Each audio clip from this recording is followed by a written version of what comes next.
આપણે આવતીકાલે હનુમાન જયંતી છે, એટલે આજ અને કાલ થોડીક હનુમાનજીની વાતો લેશી. આમ તો આપણે હનુમાનજીને યાદ કરવાનો સમય મળતો ન હોય, અથવા ક્યારેક ક્યારેક વચ્ચે કોઈ પ્રસંગ આવતો હોય, પણ આજે કાલે એમનો જન્મ દિવસ છે તો આપણે સ્પેશિયલી હનુમાનજીની થોડીક વાતો લઈએ. હનુમાનજી દાસ્ય ભક્તિના આચાર્ય છે. મતલબ એણે જેવી ભગવાનની સેવા કરી છે એવી સેવા આજ સુધી કોઈએ કરી નથી.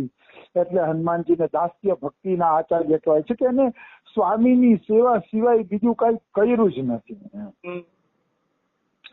આવી વસ્તુ છે, જીવનભર સેવા સેવા ને સેવા. હનુમાનજીએ એક શબ્દ આપ્યો છે આખા જગતને, હાજી હાજી.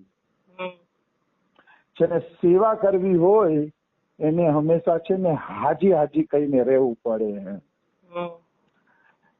આવી વસ્તુ છે. તો હનુમાનજીના પ્રસંગોમાં આપણે આગળ વધીએ તો સૌથી પહેલો પ્રસંગ એવો છે કે દેવતાઓનું સમુદ્ર મંથન થયું હતું. દેવતાઓ અને દાનવો બંનેએ સમુદ્ર મંથન કર્યું હતું, અને ઈ સમુદ્ર મંથનની અંદરથી રત્નો નીકળ્યા હતા. તો રત્નો નીકળ્યા ને એટલે એ બધાએ રત્ન દેવતાઓએ પોતાના કરી લીધા. દેવતાઓએ ઈ રત્ન લઈ લીધા. હવે શું થયું, ઈ રત્નો બધા દેવતાએ લઈ લીધા ને એટલે ધીરે ધીરે ધીરે ત્રેતા યુગ આવ્યો. ત્રેતા યુગમાં રાવણે દેવતાઓ પાસેથી રાજ્ય છીનવી લીધું. અરે રાજ્યની સાથે ઈ રત્નો પણ રાવણે છીનવી લીધા હતા. હવે રાવણ મરી ગયો અને વિભીષણ રાજા બન્યા લંકાના. એટલે ઈ દેવતાઓના સમુદ્ર મંથનના રત્નમાંથી વિભીષણ એક માળા બનાવી રત્નની, અને ઈ માળા એને રામજીને ભર સભામાં ભેટમાં આપી. તો ભક્તમાલમાં લખ્યું છે કે વિભીષણે ઈ માળા આપી ને તો બધાને ઈ માળા લેવાની લાલચ થઈ ગઈ. સ્વયં વિભીષણને પણ લાલચ થઈ ગઈ કે રામ મને પાછી આપી. બધાને લાલચ થઈ. સુગ્રીવને એટલે લાલચ થઈ કે રામના કાર્યમાં મેં ઘણો બધો સહયોગ આપ્યો છે એટલે મારા મને મળવી જોઈએ. સુગ્રીવને એમ થયું. જામવંતને એમ થયું કે મંત્રીનું કામ મેં કર્યું હતું, મારા મંત્રીપણા નીચે રામ યુદ્ધ જીતા છે એટલે મારા મને મળવી જોઈએ. અને અંગદ નહીં, નળ નીલને એમ થયું કે અમે પુલ બનાવ્યો એટલે રામ વિજેતા થયા એટલે મારા અમને મળવી જોઈએ. અને વિભીષણ એમ વિચારે છે કે રામના રાજ્યાભિષેક વિશે મેં આ મારા કિંમતી ભેટમાં તો આપી દીધી, તો રામ તો ભગવાન છે, ભગવાનને શું મારાને કરવી હોય, મને પાછી આપી દે કેવું સારું. એમ મારા મને પાછી આપી દે તો કેવું સારું. એમ મતલબ બધાને માળા લેવાની લાલચ હતી. એક હનુમાનજી જેવા હતા કે રામજીના ચિંતનમાં મગ્ન હતા, એને ખબર નથી કે આ માળાનું પ્રકરણ અહીંયા હાલે છે. એ તો હાથ જોડીને રામ સીતાના ચરણો પાસે સિંહાસનની બાજુમાં બેઠા છે હનુમાનજી. હનુમાનજી આપણે શિક્ષા આપે છે કે કોઈ પણ લૌકિક વસ્તુની કામના રાખ્યા વગર કેવળ પ્રભુમાં ચિત્ત લગાડીને જે ભજન કરે છે ને એનું ભજન સાચું છે. કેવળ અને કેવળ તમારું ચિત્ત પ્રભુના ભજનમાં લાગેલું હોવું જોઈએ. તો હનુમાનજી આંખ બંધ કરીને બેઠા છે એટલે રામને એમ થયું કે હું જો સીધી હનુમાનજીને મારા આપીશ ને તો બીજા લોકોને એમ થશે કે રામે હનુમાનનો પક્ષ કર્યો. કારણ કે બધાએ રામજીના પ્રેમી હતા અને બધાએ રામજી માટે થોડું થોડું કામ કર્યું હતું. ભાઈ બધાએ હતા, થોડું થોડું કામ બધાએ કર્યું હતું, એમાં કઈ ખોટું નથી. એટલે બધાને એમ થયું કે ભાઈ આવું તો ન કરવું જોઈએ. એટલે પછી રામે સીતાજીને માળા આપી દીધી. જાનકીજીને કીધું કે આ માળા તમારે જેને આપવી હોય ને એને આપી દે. એટલે એ માળા જાનકીજીએ લઈ લીધી. જાનકીજીએ લઈને હનુમાનજીના ગળામાં નાખી દીધી એ માળાને. તો હનુમાનજીના ગળામાં નાખી દીધી ને તો હનુમાનજી ભાનમાં આવ્યા, કારણ કે એ તો ચિંતનમાં ડૂબેલા હતા. અને મારા ગળામાં આવી તો હનુમાનજી ભાનમાં આવી ગયા, અરે આ મારા ગળામાં કોને શું પહેરાવ્યું? પથ્થર પડી ગયા તો માતા જાનકીજીએ માળા પહેરાવી છે. એટલે હનુમાનજીને તો ભાઈ કોઈ વસ્તુ ત્યારે જ પ્રિય લાગે છે કે જયારે એ વસ્તુમાં રામ હોય. રામ વગરની કોઈ વસ્તુ હનુમાનજીને પ્યારી લાગતી નથી. પછી કરોડો રૂપિયાની કિંમતી હોય તો ભલે, અને અરબો રૂપિયાની કિંમતી હોય તો ભલે, જે વસ્તુમાં ભગવાન નથી એ વસ્તુ રામજીને પ્યારી લાગતી નથી, હનુમાનજીને પ્યારી લાગતી નથી. તો હનુમાનજીએ એ મોતીના માળાને તોડવા માંડ્યા, ફાડા કરવા માંડ્યા. તોડવા માંડ્યા, ફાડા કરવા માંડ્યા, ફેંકવા માંડ્યા છે.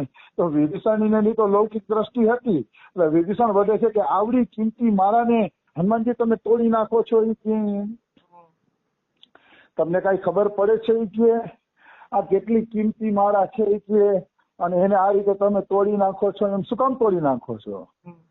તો હનુમાનજી કે ભાઈ કિંમતી હશે કે નહીં હોય, મારે એને યારે કાંઈ લેવા દેવા નથી. હું તો આ મોતીરાની અંદર જોઉં છું કે મારા રામનું નામ, કે મારા રામની છબી છે કે નહીં.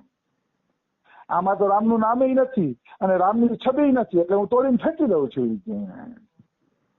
તો વિભીષણ છે ને એમ કે ઓહો આવા બધા રામના ભક્ત છો કે, તો તમારા શરીરમાં ક્યાં રામની છબી છે? તમારા શરીરમાં ક્યાં રામનું નામ છે? કે તો તમારા શરીરને કેમ ધારણ કરીને બેઠા છો? એને તોડી ફોડી નાખો ને. કે એમાં ક્યાં રામ દેખાય છે કે રામનું નામ કે કઈ દેખાય છે? હનુમાનજીને મેણું માર્યું વિભીષણ. એટલે હનુમાનજીએ ભર સભામાં છાતી ચીરીને હૃદયની અંદર સીતારામ દેખાડી દીધા. છાતી ચીરીને સીતારામના દર્શન કરાવી દે છે હનુમાનજી. ત્યારે બધાને ખબર પડે છે કે ભાઈ હનુમાન તો આટલી ઊંચી કોટીના ભક્ત છે, એ જે કહે છે ને એ કરી દેખાડે છે. આવી વસ્તુ છે. એટલે આ હનુમાનજીનો પહેલામાં પહેલો પ્રસંગ છે, બહુ દિવ્ય પ્રસંગ છે, મધુર પ્રસંગ છે. અને હનુમાનજીની શિક્ષા છે કે શરીર પણ જો ભગવાનનું ભજન ન કરે ને તો મરી જાય તો સારું. એ શરીરની કોઈ કિંમત નથી. એ શરીર જીવતું જાગતું પશુનું શરીર છે જે ભગવાનનું ભજન નથી કરતું. શરીર જ પશુનું શરીર, પશુ જીવે છે ભજન વગરના, એમ એ મનુષ્ય પણ જીવે છે, એમાંમાં કઈ ફરક નથી. આવી વસ્તુ છે. એટલે શરીર અને વસ્તુ ત્યારે જ કિંમતી છે જયારે માનો તમારી પાસે 10 લાખની ગાડી છે, મોટર છે, પણ 10 લાખની મોટર જો દ્વારકા જાતી હોય, દ્વારકા દર્શન કરવા લઈ જતી હોય તો કામની છે. બાકી તો પછી વ્યવહારિક કામમાં તો બધા ઉપયોગ કરતા હોય તો એ કઈ એટલું કામનું નથી. એમ મતલબ એનું સત્કર્મે થવું જોઈએ. એ દ્વારકા લઈ જતી હોવી જોઈએ, સંતોના ઘરે ક્યારેક લઈ જતી હોવી જોઈએ તો એ ગાડી બંગલા આ તે બધું કામનું છે, નહીતર બધું બેકાર છે. નહીતર કોઈ કામનું છે નહીં. આવી વસ્તુ છે. એટલે બધી વસ્તુ ભગવાન સાથે જોડાયેલી હોવી જોઈએ. આવી વસ્તુ છે. તો હનુમાનજીનો જીવનનો પ્રથમ પ્રસંગ હતો. એના પછીના પ્રસંગમાં આપણે પ્રવેશ કરીએ. હાલાકી જાણીતો પ્રસંગ છે, પણ મારો એટલો બધો પ્રિય પ્રસંગ છે એ પણ કે દર વખતે મને એ પ્રસંગ લેવો ગમે છે.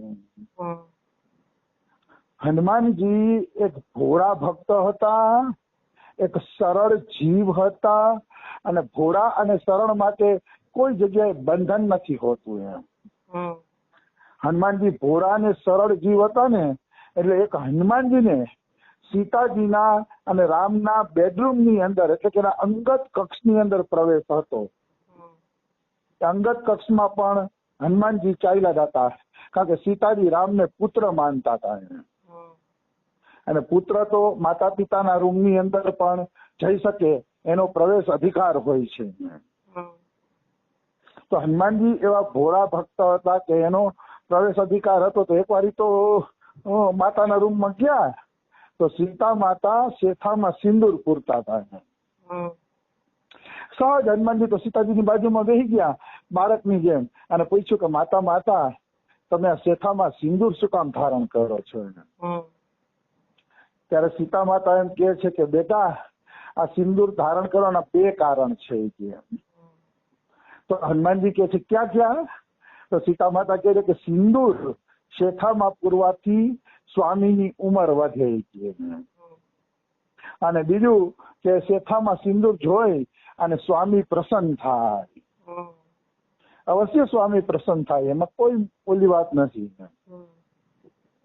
2 કારણ એ છે કે હું સિંદૂર ધારણ કરું છું. તો હનુમાનજી કે હેમાં ખરેખર સિંદૂર